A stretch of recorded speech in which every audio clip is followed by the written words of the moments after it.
Que a preciosa paz de Cristo Jesus, Senhor nosso e Salvador nosso, seja contigo, meu amado telespectador. Estamos iniciando mais um programa Manancial. Nesta oportunidade, nós estaremos fazendo a leitura do livro do profeta Daniel, capítulo de número 6, verso de número 26 e 27. Capítulo 6, 26 e 27. Nos diz assim: da minha parte é feito um decreto pelo qual em todo o domínio do meu reino os homens tremam e temam perante o Deus de Daniel, porque ele é o Deus vivo que permanece para sempre, e o seu reino não se pode destruir, e o seu domínio durará para sempre, até o fim.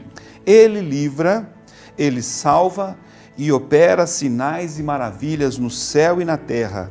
Ele salvou e livrou Daniel do poder dos leões. Quero dizer a você, amado telespectador, que já está no ar o programa Manancial.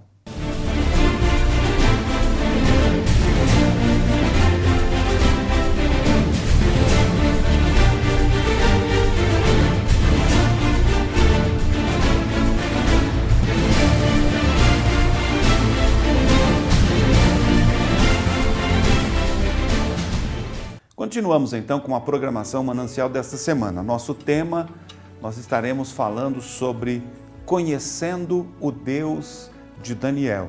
Vamos versar um pouco sobre esta temática, fundamentados evidentemente na história de Daniel, não é? A famosa história, não é? Clássica história, Daniel na cova dos leões. Vamos estudar um pouquinho, discorrer um pouquinho aqui nas Escrituras Sagradas, falando sobre essa experiência que o profeta Daniel, um profeta do Velho Testamento, dentre os profetas menores no sentido de que a sua literatura produzida ela foi em tamanho menor do que as demais literaturas ou do que os maiores, profetas maiores. Daniel é conhecido na Bíblia como um grande herói da fé, como um grande exemplo a ser seguido por todos nós, cristãos, pessoas que creem em Deus, pessoas que creem na Bíblia, nas Escrituras, na Palavra de Deus. Daniel, ele é um exemplo de oração.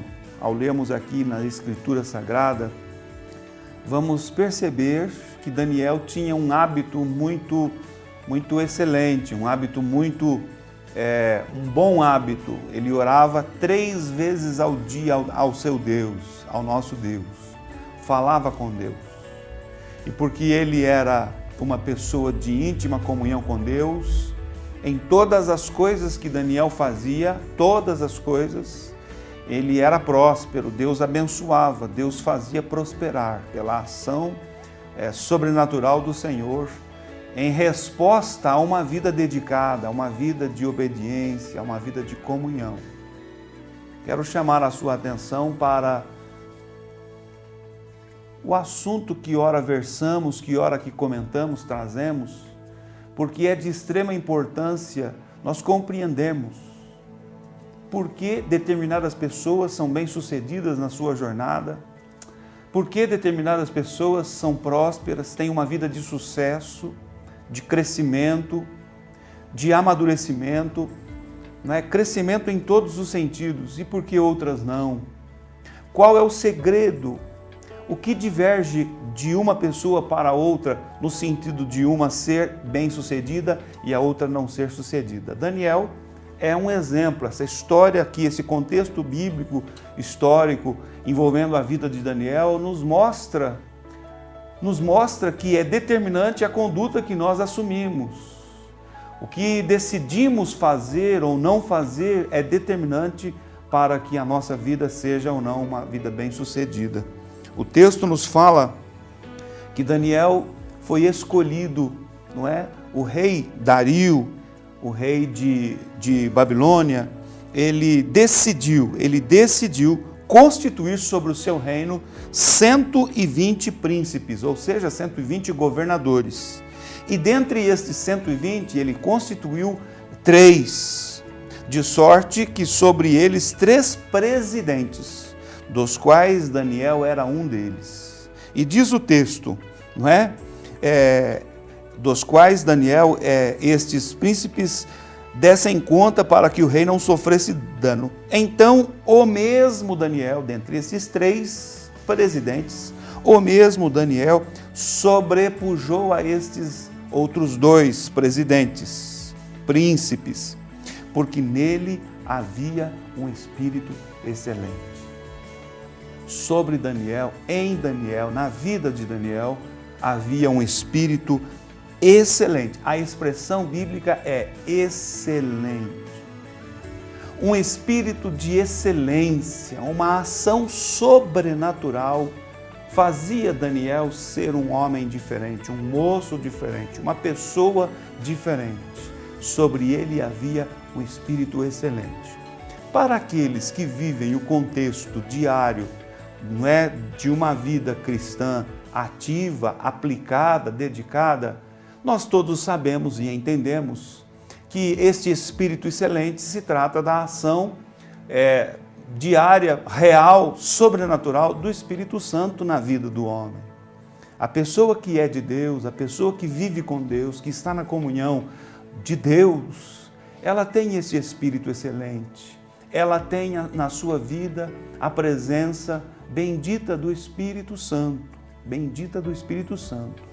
O apóstolo Paulo, falando sobre isso, ele diz: não sabeis vós que sois templo de Deus e que o Espírito Santo habita em vós, Ou seja, ele está dizendo da presença do Espírito Santo na vida do homem, que o faz uma pessoa transformada, santificada, uma pessoa liberta, uma pessoa restaurada, uma pessoa que vive uma vida efetiva de comunhão com Deus,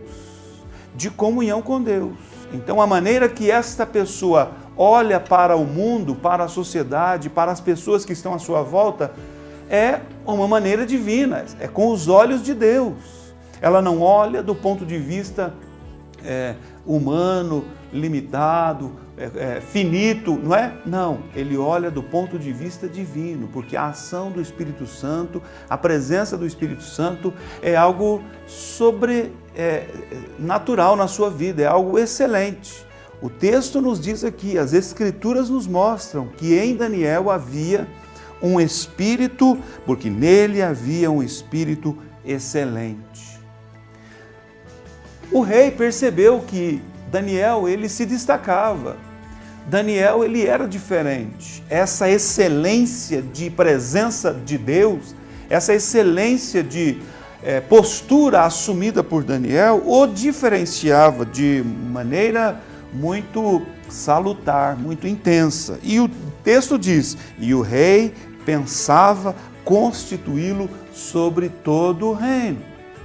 Ou seja, aquela ação de Deus na vida de Daniel, aquela postura de Daniel por ter sobre ele esse espírito de excelência, trazia ao rei, gerava no rei uma confiança, uma segurança. Gerava no rei uma convicção de que as coisas que Daniel tivesse sob sua responsabilidade não haveriam de entrar em derrocada, não haveriam de entrar em falência, em colapso, mas haveriam de prosperar, porque até então assim tudo tinha acontecido, assim acontecia, aonde Daniel estava as coisas eram abençoadas, aquilo que Daniel realizava prosperava. Então esta presença de Deus na vida de Daniel gerava no rei segurança, firmeza. O rei olhava para Daniel e suas ações e percebia firmeza, honestidade, fidelidade. Em todos os tempos da história da sociedade humana, uma das características negativas da sociedade humana é a desonestidade, é a infidelidade, é a falta da verdade, é a incredulidade, é a maldade, é a malignidade, não é? O que aconteceu, por exemplo, no fato, não é, marcante, histórico na Bíblia, da Torre de Babel? Os homens se rebelaram, os homens não aceitaram o plano de Deus, a vontade de Deus, e desejaram construir uma torre que chegasse aos céus, se porventura novamente Deus enviasse um dilúvio sobre a terra, eles correriam para essa torre. Uma atitude o quê? Uma atitude de rebelião, de insubordinação. Ao invés de se humilharem, não é? E se achegarem aos pés de Deus, arrependidos, humilhados, numa postura e conduta diferente, não é? Abandonando o erro, eles quiseram se unir, mas nessa atitude e nesse intento de rebelião, de insubordinação. O texto diz que o pensamento e a ação, o pensamento do coração dos homens era má continuamente, ou pensamentos maus. Lá no momento do dilúvio, esta era a conduta, não é? No momento anterior ao dilúvio, este era o sentimento dos homens, a violência naquela sociedade tão primitiva, há tantos anos atrás, há tantos séculos, milênios atrás. Esta malignidade, este sentimento tem se multiplicado. Aliás, Jesus faz menção de como estaria o coração dos homens, o pensamento dos homens nos dias que precederiam o seu retorno. Olha o que Jesus diz para os seus discípulos, e esta palavra de Cristo se estende a todos nós nos nossos dias. Por se multiplicar a iniquidade, o amor de muitos se esfriará. O amor de muitos. Numa outra versão, o amor de quase todos se esfriará. Então, Jesus já nos advertiu de como as coisas estariam, ou seja, o sentimento, o pensamento, a postura, a ação dos homens nos últimos dias, ou nos dias que abreviariam ou avizinhariam o seu retorno, a sua volta. O amor de quase todos haveria de se esfriar, em função de uma multiplicação de iniquidade, de maldade. Hoje nós percebemos a maldade no coração dos homens. Mas nos dias lá, voltando aqui para o texto de Daniel, nos dias de Daniel, o rei, percebendo que em Daniel havia uma diferença, então essa diferença gerou no rei uma segurança, uma confiança. Este é um homem que eu posso colocar sobre o reino todo, que ele vai sempre me ser honesto, sempre me ser fiel, sempre cumprir com as suas responsabilidades e obrigações da maneira que eu quero que assim seja. Pois bem, este homem então se destacou, Daniel se destacou ali no reino de Dario, e o rei pensava em colocá-lo sobre os outros dois presidentes. E esta atitude do rei, ou este pensamento do rei, este desejo do rei, gerou então um certo ciúmes no coração dos outros homens, um certo ciúmes, uma certa preocupação. Nós vamos para um breve intervalo, você vai dar uma seguradinha. Por hora nós queremos dizer que Daniel era um homem que possuía da parte de Deus um espírito excelente, que o fazia destacado, que inspirava no rei e nas pessoas que estavam à sua volta a segurança, a confiança, a honestidade. Assim deve ser a vida de todo cristão, de todo aquele cuja presença santa do Espírito Santo é uma realidade na sua vida.